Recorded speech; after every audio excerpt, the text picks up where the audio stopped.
আসসালামু আলাইকুম। আজকে আমরা আমাদের সেকেন্ড ভিডিও রেকর্ড করতেছি। আমরা গত ভিডিওতে প্রথম দুইটা টপিক কমপ্লিট করে ফেলছি। ফার্স্টে একটা প্ল্যানিং সফটওয়্যার ইন্ট্রোডাকশন এবং ইন্টারফেস যেটা আর কি, এটা সম্পর্কে আলোচনা করছি। আমরা পরবর্তীতে এগুলো সম্পর্কে আরো জানবো যখন আমরা নেক্সট ভিডিওগুলো আমরা দেখব। একদিনে সব আসলে ওইভাবে বলা বা মনে রাখা সম্ভব না। আচ্ছা, আমরা তৃতীয় যে অপশন টাইটেলটা বা point, familiar with first year planning board, planning board সম্পর্কে আর কি দেখবো আজকের ভিডিওতে। আহ, আমি আমার ইন্টারফেসে চলে যাচ্ছি সফটওয়্যারের। এটা হচ্ছে সফটওয়্যারের ইন্টারফেস। এই বোর্ডটা আমি আগে লোড দিছি। এই সফটওয়্যারটা অনেক ভারী, গত ভিডিও বলছি। এটা লোড হতে অনেক সময় নেয়, রিড করতে অনেক সময় নেয়। তো আমাদের এই ইয়েটা লোড হচ্ছে, আপনারা দেখতে পাচ্ছেন এখানে রিডিং যে অপশনটা, এখানে ও আর কি আমার বোর্ডটা রিড করতেছে যে কোথায় কিভাবে কি প্ল্যান করা আছে। প্রোডাকশন আপডেটটা রিফ্রেশ হচ্ছে, অর্ডারটাও আপডেট হচ্ছে। এই পাশের অপশনগুলোই দেখায়। প্ল্যানিং বোর্ড স্ট্রিপ 5/7, 7টার মধ্যে 5টা সে আপডেট করছে। জি জোন করতেছে এখন 6 নম্বর, এরপরে আবার জি জোনে আরেকটা আছে, ওটা আপডেট করবে আর কি। টোটাল 3টা জোন প্রথমে বলে রাখি। এখানে আমাদের টোটাল 3টা জোন, 6টা ইউনিট। 3টা জোন, 6টা ইউনিট আছে এখানে। এখানে এই প্ল্যানিং অপশনের ভিতরে 3টা বোর্ড পাবো। এই বোর্ডগুলোকে বলা হয় প্ল্যানিং বোর্ড। এক একটা বোর্ডে আপনার কতগুলো লাইন আছে, এই লাইনগুলো ইন্ডিভিজুয়ালি আমাদেরকে ফার্স্ট ট্র্যাক থেকে কিনতে হয়। এই লাইনগুলোকে আমরা আবার গ্রুপ আকারে সিলেক্ট করি, যেমন A group, B group, C group. এই এক একটা গ্রুপ এক একটা ইউনিট বা এক একটা ফ্লোর, যে যেভাবে আর কি মেনশন করতে পারে, এটা কোনো ব্যাপার না। আহ, আমার একটা প্রথমে ফার্স্ট ট্র্যাক থেকে একটা বোর্ড কিনতে হয়। একটা বোর্ড অ্যাট আ টাইমে শুধু একজন ইউজার ইউজ করতে পারে এডিট করার জন্য। অন্যরা ভিউ করতে পারবে, সে এডিট করতে পারবে না। আর যদি বোর্ড দুইটা থাকে তাহলে দুইজন প্ল্যানার দুই বোর্ড কাজ করতে পারবে, লাইভ কাজ যেটা আর কি। মানে অন্যরা ভিউ থাকবে, তারা কোনো চেঞ্জ করলে সেই চেঞ্জটা আর কি রিফ্লেক্ট হবে না বা ওটা সেভ হবে না আর কি, সেই ভিউ মোডে থাকবে আর কি ওটা। এখন প্রশ্ন থাকতে পারে যে আমরা 3টা বোর্ড কেন কিনবো, বা একের অধিক বোর্ড আমরা কেন কিনবো টাকা দিয়ে, যদি আমার একটা বোর্ডেই অতিরিক্ত লাইন সিলেক্ট করতে পারি। এটা এই জন্য দরকার হয় যে একটা প্ল্যানারের পক্ষে তো আর 100-150 লাইনের প্ল্যান করা সম্ভব না, কারণ অনেক সময় প্রয়োজন প্ল্যান করার জন্য। তখন এটাকে দুই, আর একটা বোর্ডে যেহেতু দুইজন প্ল্যানার এট আ টাইমে কাজ করতে পারবে না, সেই জন্য বোর্ড দুটো দরকার হয়। বা একজন প্ল্যানার কতগুলো লাইনের প্ল্যান করতে পারবে, সেই অনুপাতে বোর্ডটা আর কি সিলেক্ট করা হয়। যে সাপোজ একজন প্ল্যানার 50টা লাইনের প্ল্যান করতে পারবে, তাহলে বোর্ডের আমার ক্যাপাসিটি রাখতে হবে 50টা লাইন। একটা বোর্ডে 50টা লাইন থাকবে। এখন আমার যদি 150 লাইন থাকে, তাহলে আমাকে 3টা বোর্ড কিনতে হবে এবং 3জন প্ল্যানার নিযুক্ত করতে হবে, তারা ওই 3টা বোর্ডে প্ল্যান করবে। এখন একটা বোর্ডে আপনি একটা ইউনিট রাখতে পারেন, 2টা ইউনিট রাখতে পারেন, 3টা ইউনিট রাখতে পারেন, সেটা আপনার ইচ্ছা। 10 লাইনের ফ্যাক্টরি বা 20 লাইনের ফ্যাক্টরি, এইভাবে আপনি বোর্ড আলাদা করে দিলেন। একজন প্ল্যানারই প্ল্যান করবে, অথবা এরকম করা যায় যে টাইম সিলেক্ট করে দিলেন যে লাঞ্চের আগে একজন প্ল্যানার প্ল্যান করবে এক ইউনিটের, লাঞ্চের পরে আর এক প্ল্যানার প্ল্যান করবে, বা তারা নিজেদের মধ্যেও জিনিসগুলো ভাগ করে নিতে পারে। আচ্ছা, আমরা আজকে গত সপ্তাহে আমরা বিই জোন যেটা, এই বোর্ডে আমরা আর কি দেখছিলাম, আমরা ওই বোর্ডে আবার আজকে যাব।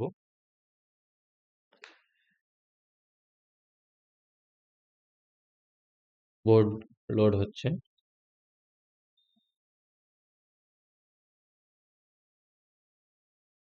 দেখেন উপরে যে অপশনটা, E zone bracket read only access in use by, এখানে অন্য যে প্ল্যানার এখানে কাজ করে সেই প্ল্যানারটা, আমি যখন রেকর্ড করতেছি তখন ওই প্ল্যানারটা এই বোর্ড ইউজ করতেছে। এখন আমি যদি এই বোর্ডটা ইউজ করতে চাই, তাহলে তাকে আমাকে ফোন দিতে হবে যে this board is used by this user and is read only, any change you make will not be saved. আমি যদি এখন কোনো কিছু চেঞ্জ করি, তো সেভ হবে না এটা। এটা একদম লাইভ বোর্ড। আচ্ছা, এখানে প্রথমে যদি অপশনটা আসে ফ্লোর 3, এটা 3 নাম্বার ফ্লোর।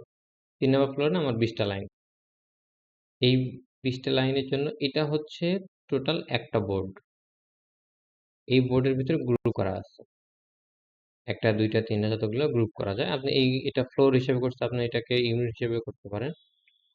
আমার এই বোর্ডে যে ফার্স্ট যে গ্রুপ ফ্লোর 3 নামে গ্রুপটা, এইখানে টোটাল 20টা লাইন নিযুক্ত করা আছে। এখানে 20 নাম্বার লাইন যেটা, সেটা আবার 3টা পার্ট করা, 20-এর এ, 20-এর বি, 20-এর সি। যদি ছোট আইটেম হয় তাহলে আমাদেরকে আম, ছোট এসএমবির যদি আইটেম হয়ে থাকে সেক্ষেত্রে আমাদেরকে প্ল্যান ওইভাবে করতে হয়, কম মেশিনের লেআউট দিতে হয় অথবা ডাবল লেআউট করতে হয়। এখানে এই 20 নাম্বার লাইনকে 4টা ভাগ করছে, 20, 20A, 20B, 20C। অনেক বড় 60 মেশিনের একটা লাইন, সেটা 15 মেশিনের লেআউটে কোনো আইটেম চালাচ্ছে আর কি, 4টা। আচ্ছা, সে চালাক, সে যেটা খুশি সেটা চালাক, সমস্যা না। এটা হচ্ছে হোল্ডিং র, ফ্লোর 3 হোল্ডিং। এটা হচ্ছে এই লাইনটা রাখা হয় আমরা যখন কোনো একটা অর্ডার, 3-4টা অর্ডার এক ডেটে আসে, তখন আমরা প্ল্যান করি, লাইন, স্পেসিফিক লাইনগুলোতে প্ল্যান করি। এখন 3টা অর্ডার আমাকে একই ডেটে আসছে, প্ল্যান করছি, একটা জায়গা রাখতে পারিনি। এই হোল্ডিং রোটা আসলে কোনো লাইন না, এটা জাস্ট হোল্ড করে রাখা হয় কোনো একটা অর্ডারকে, বা এই স্টেপগুলোই একটা অর্ডার। এটাকে যেমন এখানে এই অর্ডারটার কোনো লাইনে প্ল্যান করা যায় নাই, এটা হোল্ডিং অবস্থায় আছে, এটাকে আমাকে প্ল্যান করতে হবে। এই বোর্ডে যখন কেউ ঢুকবে বা সে যখন ঢুকবে, তার ফার্স্ট টার্গেট থাকবে যে আমি এই হোল্ডিং রোতে আমার যে স্টেপটা আছে সেটাকে আমাকে এনিহাউ প্ল্যান করতে হবে। যদি আমি প্ল্যান করতে না পারি, মার্চেন্টের সাথে কথা বলতে হবে যে আপনার এই অর্ডারটার প্ল্যান করার মতো কোনো ক্যাপাসিটি নাই। এবং সেন্ট্রাল প্ল্যানিং যারা থাকে, যারা লোড অ্যালোকেট করে, তাদের সাথে কথা বলতে হবে যে আমার সেম ডেটে অনেক লোড বেশি হয়ে গেছে, একটা অর্ডার ট্রান্সফার করতে হবে অন্য কোনো ইউনিটে, যে ইউনিটে অ্যাপ্রুভাল আছে ওই বাইরের। এভাবে আর কি ওই প্ল্যানটা করা হয়। যেমন এখানে এই লাইন, এই অর্ডারটা প্ল্যান করতে পারে নাই, এখন এই অর্ডারটা আমাদের কাছে আসবে বা সে আমাদের সাথে যোগাযোগ করবে, অথবা অন্যান্য ইউনিটে যে প্ল্যানার আছে তাদের সাথে কথা বলবে যে তারা ওইটা প্ল্যান করতে পারবে কিনা। যদি প্ল্যানিং বোর্ড না থাকতো, না থাকতো, তাহলে এই যে ক্যাপাসিটি নাই, এটা হচ্ছে কতদিন পরে, এটা হচ্ছে আজকের ডেট, এগুলো সব আগায় আসবে, কারণ আন্দোলনের জন্য 2-3 দিন পিছিয়ে গেছে। এখানে 1, 2, 3, 4, 5, 6, 7, 8, 9, 10, 10 দিন পরে গিয়ে কোন একটা অর্ডারের ক্যাপাসিটি নাই সেটা 10 দিন আগে প্রিডিক্ট করা, এটা খুবই টাফ। কাজেই ফার্স্ট রিঅ্যাক্ট যদি না থাকতো তাহলে সেটা খুবই টাফ হয়ে যাইতো যে আমার এই অর্ডারটার ক্যাপাসিটি নাই বা প্ল্যান করার জায়গা নাই। ঠিক আছে, লাস্ট মুহূর্তে গিয়ে আমি 2 দিন আগে বা 3 দিন আগে দেখতাম যে আমার এই অর্ডারটা প্ল্যান করতে পারতেছি না, কোথাও জায়গা নাই। এই ধরনের প্রবলেমটা হইতো। আচ্ছা, এরপরে আসি আমাদের এইখানে উপরের যে অপশনগুলো, এগুলো কিন্তু আমরা আগের ভিডিওতে দেখছি। নিচের যে অপশন, এটা হচ্ছে ক্লোজ দ্য প্ল্যান, প্ল্যান থেকে বের হয়ে যাওয়ার জন্য। এটা হচ্ছে ট্যাগল নিউমেরিক আর স্ট্রাইপ ডিসপ্লে। এটা দিয়ে হচ্ছে আমরা এই স্ট্রাইপের যে উম, খেয়াল করলে দেখবেন এর স্টেপটা বড় হয়ে যাচ্ছে। আমরা যদি এটাকে আর একটু বড় করি, এর নিচে ইউনিট লেখা আছে, কোন ইউনিট, এটা হচ্ছে নিউ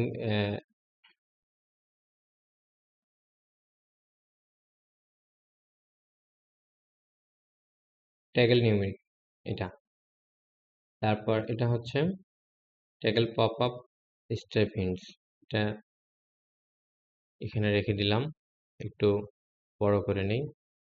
আমি যখন কোনো একটা স্ট্রাইপের উপর ধরতেছি, এটা কোনো ডাটা পাচ্ছে না, কারণ আমি এই ইয়াটা কোনো হিন্টস বা কোনো আমি এখানে সেট করিনি। আমাকে এখান থেকে কনফিগার করতে হবে যে আমি কি কি দেখতে চাই, যেমন স্টার্ট ডেট।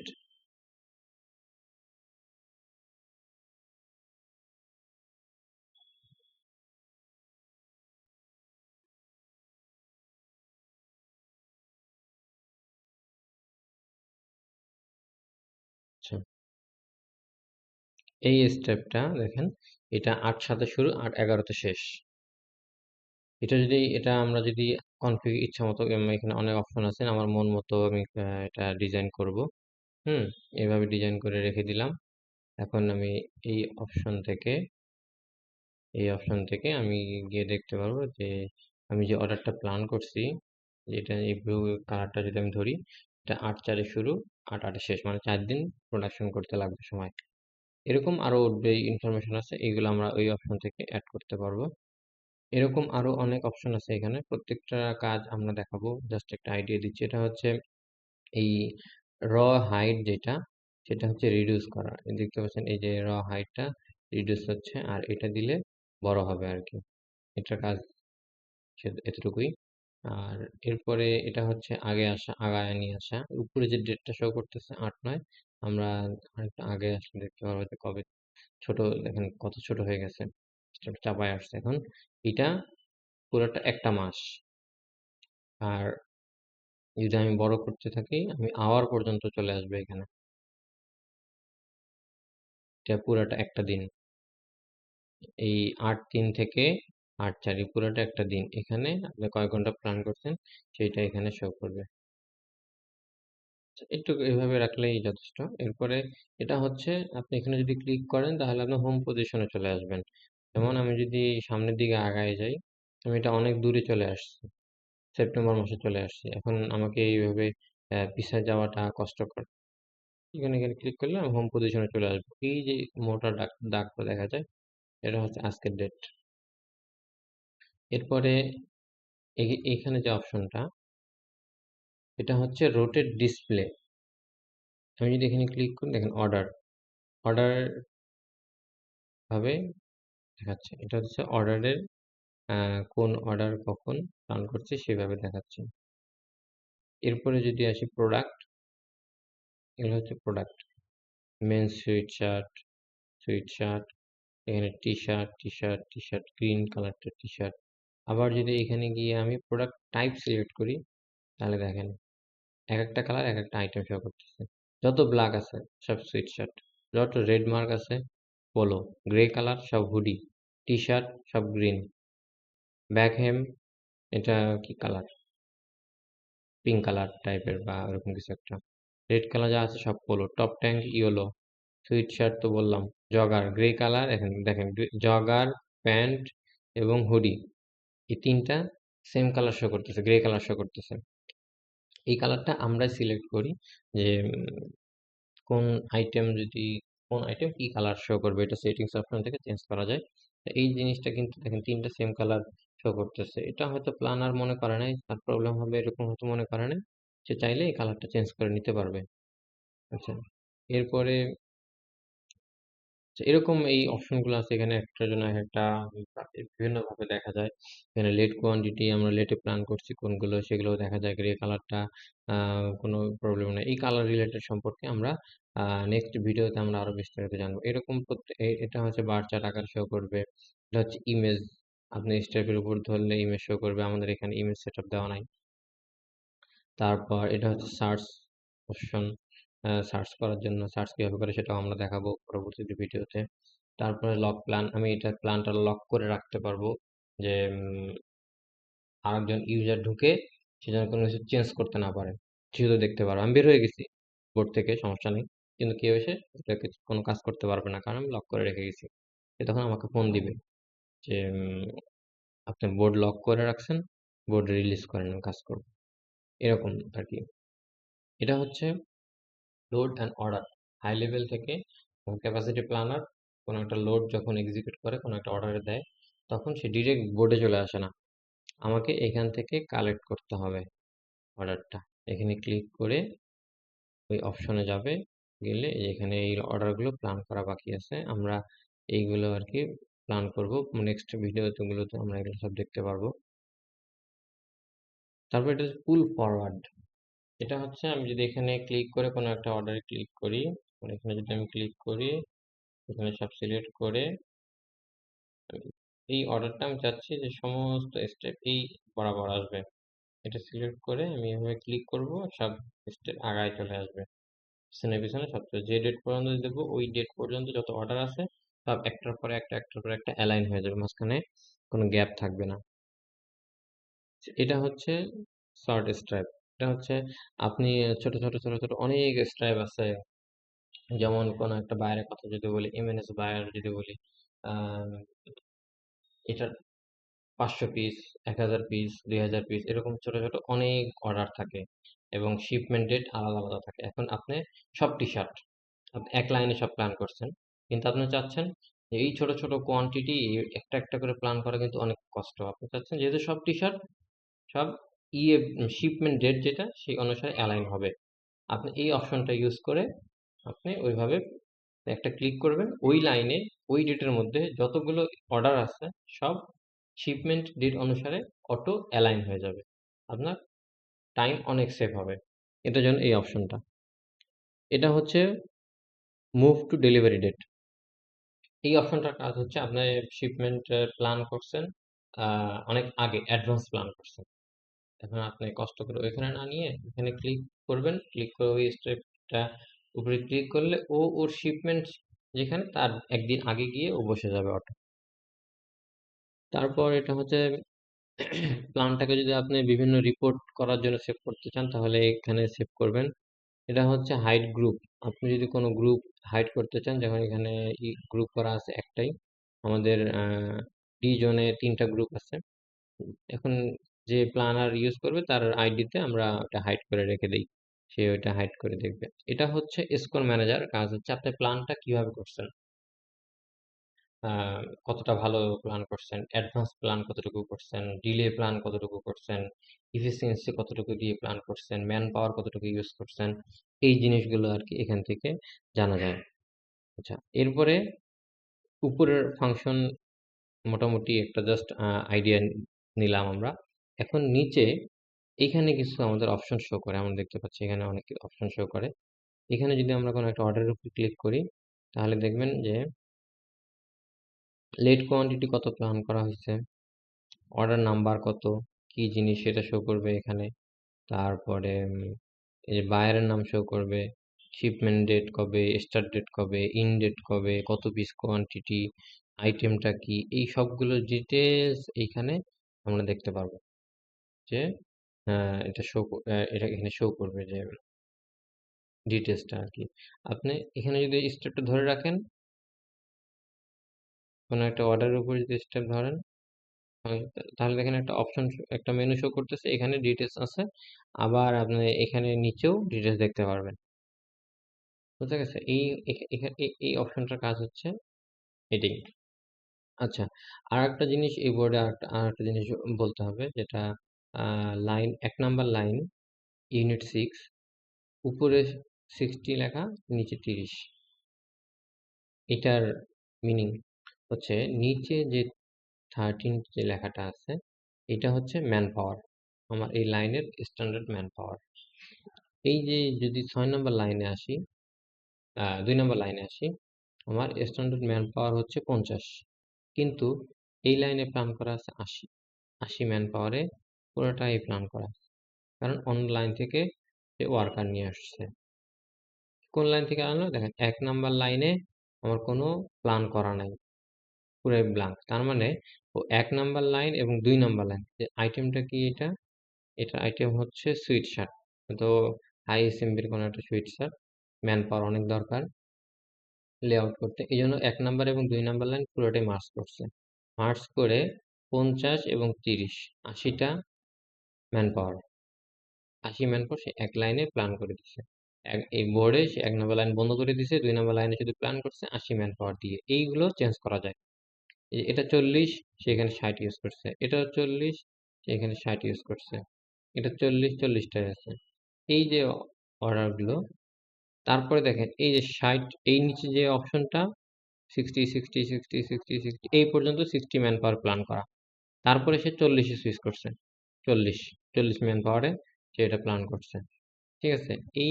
এইখানে এটা হচ্ছে ফিক্সড স্ট্যান্ডার্ড হিসেবে ধরছে যে এই লাইনে স্ট্যান্ডার্ড ম্যান পাওয়ার এইটা, এবং আহ, লাইনে গিয়ে প্ল্যান করার সময় সে কোন অর্ডারের জন্য কত ম্যান পাওয়ার দরকার সে সেটা এখানে চেঞ্জ করে দিচ্ছে। আচ্ছা, এখন যদি আমরা একদম নিচে চলে আসি,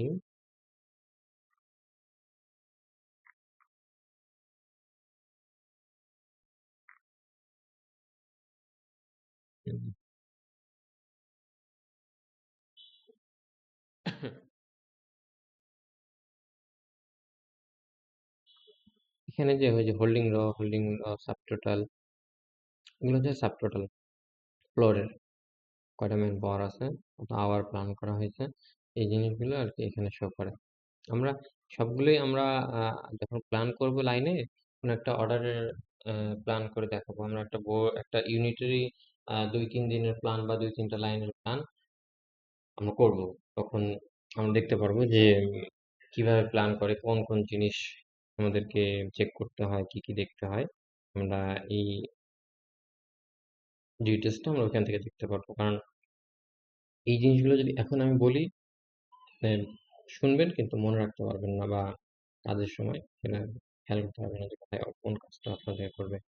আচ্ছা, আমি এখানে একটা বলছিলাম যে এই হাই এসএমবির জন্য 80 ম্যান পাওয়ার প্ল্যান করা। আমি যদি এসএমবি কথা সেটা যদি আমি একটু দেখতে চাই, এখানে রাইট বাটন ক্লিক করলে এখানে অনেক অপশন আছে। এই অপশনগুলোর প্রত্যেকটা ইন্ডিভিজুয়াল কাজ আছে প্ল্যান করার জন্য। আমরা যখন লাইন প্ল্যান করব, তখন এই উপরে যত ফাংশন আছে সবগুলোই আমরা মোটামুটি সব ম্যাক্সিমামই আমরা কাজে লাগবে। তার চেয়ে বেশি কাজে লাগবে এইখানে যে অপশনগুলো আছে প্ল্যান করার জন্য, এইগুলো সবচেয়ে বেশি দরকার।